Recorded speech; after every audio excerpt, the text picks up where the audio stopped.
Hai, saya Sheila Sharif. Saya merupakan postnatal care specialist.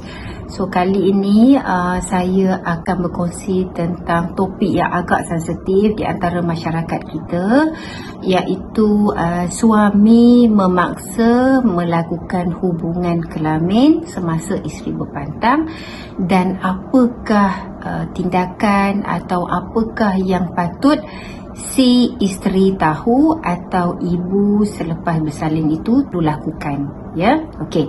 Biasanya topik ini memang agak sensitif nak dibincangkan, baik sama ada sesama anak kepada ibu, atau kawan sesama kawan, atau adik kepada kakak dan sebagainya, atau ipar dua. Memang jarang kalau dalam masyarakat kita nak cakap perkara ni seolah-olah perkara yang perlu disorokkan, atau banyak yang berlaku kadang-kadang tak nak cerita pun, atau dia menanggung sendiri masalah tersebut tanpa bercerita atau berkongsi atau mengadu kepada orang yang dipercayai, dan seterusnya mengambil tindakan. Okey, dekat sini apa Kak Sheila akan kaitkan perkara ni, sebab perkara ini memang ada berlaku dalam masyarakat kita, terutamanya terjadi kepada isteri selepas bersalin. Okey, bukan tak ada kes yang suami memaksa isteri untuk melakukan hubungan seksual semasa dalam berpantang. So kalau nak diikutkan rata-rata dalam bidang perubatan moden bersetuju, iaitu 6 minggu merupakan tempoh pemulihan selepas bersalin. Maknanya kembali kepada keadaan asal.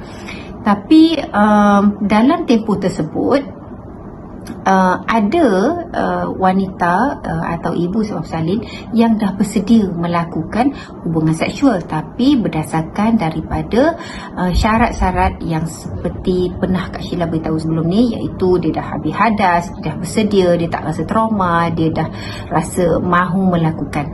Tapi apa terjadi kepada wanita yang baru 2 minggu selepas bersalin, 3 minggu selepas bersalin, dan senang cerita di bawah 4 minggu.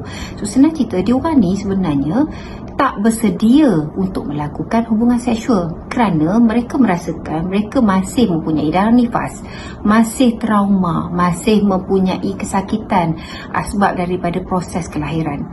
Tetapi suami dah mula mengajak untuk melakukan. Kalau mengajak je tak apa, tapi memaksa. Baru-baru ni kalau kita tengok ada dalam satu drama Melayu yang di mana suami memaksa isteri melakukan hubungan seksual, dan isteri memang tak bersedia dan tak nak pun melakukan, dan suami ni sanggup melakukan kekerasan kepada isteri dengan mengasingkan bayi tersebut, dan isteri tu dalam keadaan kesakitan, menjerit dan sebagainya. Perkara ini bukan tidak pernah berlaku atau tidak ada berlaku dalam masyarakat kita. Ada, tapi tak pernah dibincangkan atau tak pernah diketengahkan. Mungkin ada sebelum ini pihak-pihak membincangkan, tapi akhirnya masyarakat kita mendiamkan sahaja. Okey, di sini Kak Sheila nak beritahu apakah tindakan atau apakah perkara-perkara yang wanita-wanita kat sana kena tahu. Okey, yang pertama, apabila kita selepas bersalin, kita perlu diperlakukan dengan cara baik, iaitu suami perlu menjaga kita, melindungi kita, menjaga kita daripada segi kesihatan. Okey, melindungi kita daripada sebarang kecederaan atau kerosakan terhadap kita dan anak kita serta ahli keluarga kita.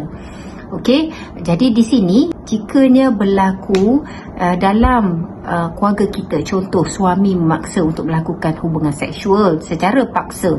So perkara pertama adalah kita perlu mengadu atau bercerita kepada ahli keluarga yang paling terdekat untuk membantu kita, membawa kita untuk membuat pemeriksaan di hospital atau di klinik untuk mendapatkan pengesahan daripada doktor tentang keadaan kita, sama ada adakah kita berlakunya kecederaan secara fizikal, mental, dan perkara itu juga jika terdapatnya bukti mengatakan kita ada kecederaan, trauma, kesakitan di pihak kita secara mental dan fizikal, kita perlu membuat laporan kepada pihak polis asbab daripada kelakuan suami kita.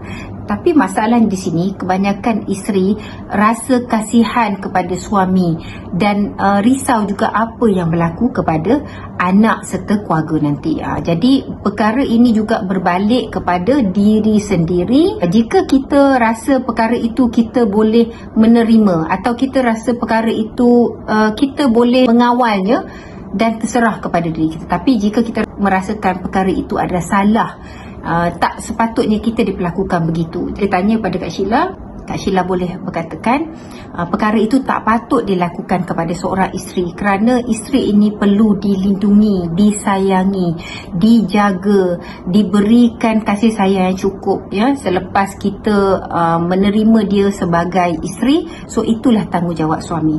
Tapi jika kita diperlakukan seperti memaksa, membuat kita mendapat kecederaan dari segi fizikal atau mental, sehingga akan menyebabkan kita merasakan kita seorang yang rendah diri dan sebagainya, dan itu tak sepatutnya kita terima dalam kehidupan kita, dan kita berhak untuk membuat aduan kepada pihak yang berkenaan yang boleh mengambil tindakan undang-undang kepada pihak suami kita dan mengadili sama ada dia bersalah atau tidak. Jadi Kak Sheila nak nasihatkan di sini, jika perkara ini berlaku kepada diri kita, so Kak Sheila nak perkara pertama sekali, kita perlulah bercerita kepada ahli keluarga kita yang terdekat, ya, yang orang kita percaya. Kedua, kita melakukan pemeriksaan di klinik atau di hospital untuk memastikan kecederaan apa yang kita alami, sama ada mental dan fizikal, dan kita juga kena memastikan kita dalam keadaan yang baik, sebab kita nak merawat anak kita, kita nak jaga anak kita. Yang ketiga, kita jangan takut untuk melakukan tindakan, iaitu membuat laporan kepada pihak yang berwajib seperti polis dan sebagainya. Biar pihak polis yang mengambil tindakan, sama ada suami kita perlu diambil tindakan jenayah dan sebagainya. So kita hanya perlu melindungi diri kita dan anak kita yang kita lahirkan. Okey, jadi jangan diamkan perkara ini, kerana jika suami mempunyai tahap nafsu sehingga ke tahap itu, tak mustahil suatu hari nanti suami itu akan mengambil tindakan yang lebih teruk lagi ke atas diri kita dan anak kita. Okey, jadi Kak Sheila kongsikan tentang masalah ini kepada wanita-wanita yang merasakan perkara ini pernah berlaku kepada mereka. Dan kalau rasa video ini bagus untuk dikongsikan, boleh kongsikan kepada kawan-kawan dan sebagainya, sebagai awareness kepada orang lain untuk mendapatkan sedikit maklumat. Okey, insyaAllah Kak Sheila akan kongsikan lain topik di masa akan datang.